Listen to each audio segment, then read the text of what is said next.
안녕하십니까. 뉴시스 북한 에디터 강영준입니다. 갑작스럽게 북미 정상회담 개최를 두고 한국, 미국, 북한 사이에 말이 오가고 있습니다. 이번 일은 문재인 대통령 발언에서 시작됐습니다. 지난 30일 한EU 정상회담 화상회의에서 문 대통령이 트럼프 미 대통령 임기 내에 3차 북미 정상회담이 열릴 수 있도록 전력을 다하겠다고 밝혔죠. 그러자 4일 뒤 최선희 북한 외무성 제2일 부상이 섣부르게 중재 의사를 표명한 사람이 있다고 문 대통령을 비꼬면서 북한은 미국과 마주 앉을 생각이 없다고 잘라 말했습니다.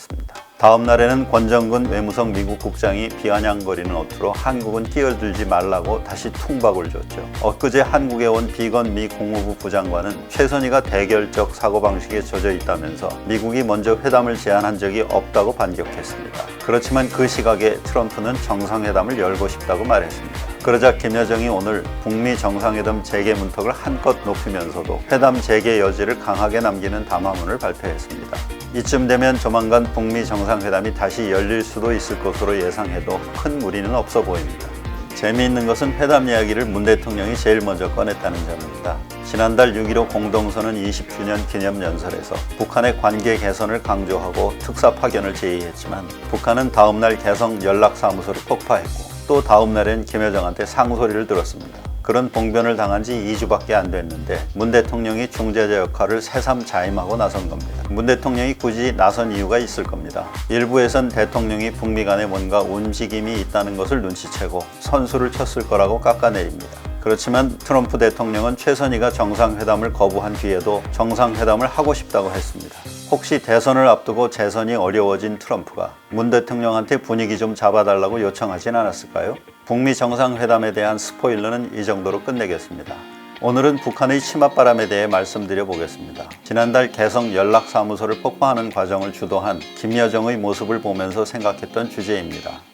오늘도 대미 담화를 발표한 김여정의 치맛바람은 끝이 보이지 않을 정도입니다. 북한의 권력 실세 여성들은 지금까지 모두 4사람 있었습니다. 김일성의 둘째 부인인 김성애, 김정일의 여동생 김경희, 김정일 말년 비공식 부인이던 김옥, 그리고 지금의 김여정입니다. 이들 외에도 김일성의 첫 번째 부인 김정숙과 김정은의 부인 이설주를 실세로 꼽을 수 있지만 두 사람은 북한 정치에서 치맛바람을 일으킨 사람들은 아닙니다. 먼저 김성애부터 소개하겠습니다. 김일성의 첫 부인 김정숙이 건강이 좋지 않게 되자 남편 뒤치다거리를 대신해줄 사람으로 천거했습니다. 김정숙이 죽은 뒤 본부인이 됐지요.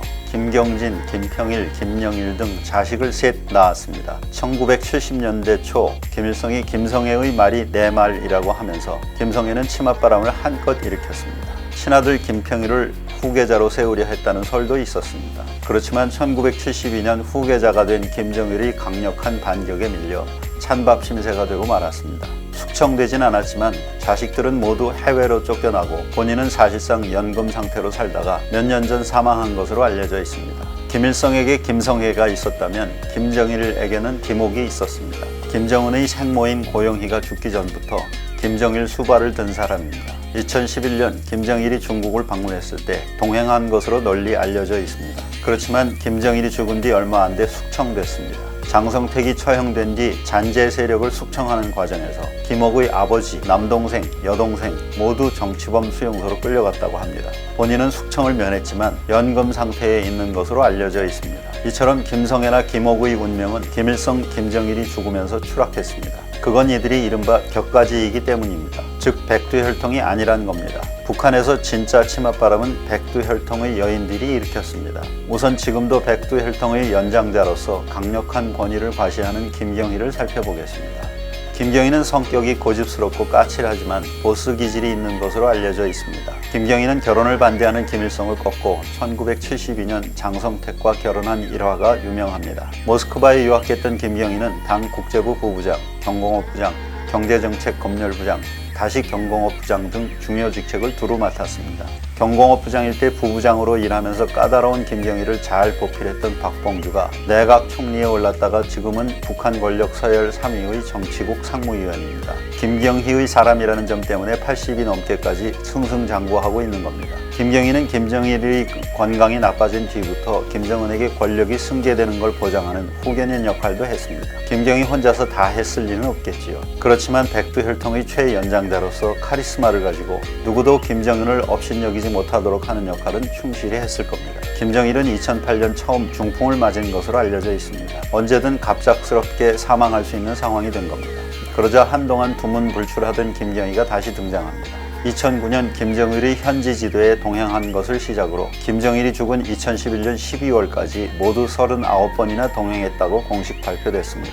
2010년 9월에는 김정은과 함께 대장 칭호를 받기도 했지요. 2011년 12월 김정일이 죽은 뒤에도 2013년 9월까지 2년 가까운 동안 후계자 김정은을 보좌하는 활동이 50번이나 공개됐습니다. 2013년 12월 남편 장성택이 처형된 뒤 한동안 움직임이 없다가 올해 1월 김정은, 김여정과 함께 나란히 공연장에 나타나기도 했습니다. 남편 장성택이 처형되는 과정을 보면서도 김경희는 백두혈통의 여인으로서 권력 승계의 후견인 역할을 다한 것으로 보입니다. 그 공로로 지금도 백두혈통의 최연장자 대우를 받고 있습니다. 마지막으로 김여정입니다. 최근 김여정이 벌이는 일들을 보면 김정일 시대의 김경희보다 훨씬 더 막강한 권력을 행사하고 있는 것이 분명합니다. 김정은이 최측근으로 항상 붙어 다니는 건 물론이고 국가 원수의 고유 권한이라는 대외 관계에도 거침없이 개입합니다. 특히 대남 관계는 전담하다시피 합니다. 이번 연락사무소 폭파 사건도 전 과정을 주도했습니다. 또 독재자라면 권한을 나눠주는 일이 극히 드문 군사 문제까지도 거리낌 없이 개입하고 있습니다.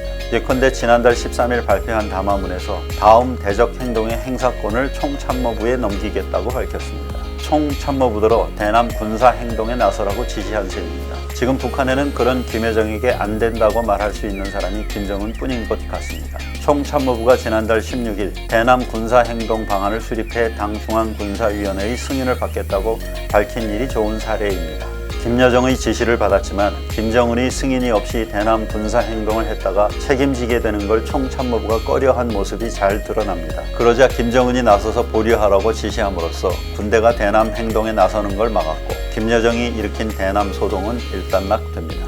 김여정은 김정일 말년의 김경희를 훨씬 뛰어넘을 정도로 막강한 권력을 행사하고 있다는 느낌입니다. 그런데 이쯤 되면 궁금증이 생기지 않나요? 김경희는 김정일이 말년에 언제 죽을지 모르는 상황이 되자 전면에 등장했는데 김여정은 김정은이 아직 30대인데도 이처럼 태풍급 치맛바람을 일으키는 건 무슨 이유일까요? 혹시 김정은의 건강이 김정일 말년처럼 언제 무슨 일이 터질지 모르는 상황은 아닐까요? 정말 그렇다면 김여정의 치맛바람은 치맛바람에 그치지 않고 언제든 한반도를 뒤흔드는 초특급 태풍이 될 수도 있습니다. 최근 김여정이 발표한 담화문들을 보면 김여정은 천방지축인데다가 거침이 없습니다. 지금은 김여정을 말릴 사람이 김정은이라도 있지만 그마저도 없는 상황이 되면 어떻게 될까요? 우리 정부가 이런 점에도 잘 대비하고 있다고 믿는 게 정신 건강에 좋겠지요. 창 너머 북한 많은 관심 부탁드립니다. 감사합니다.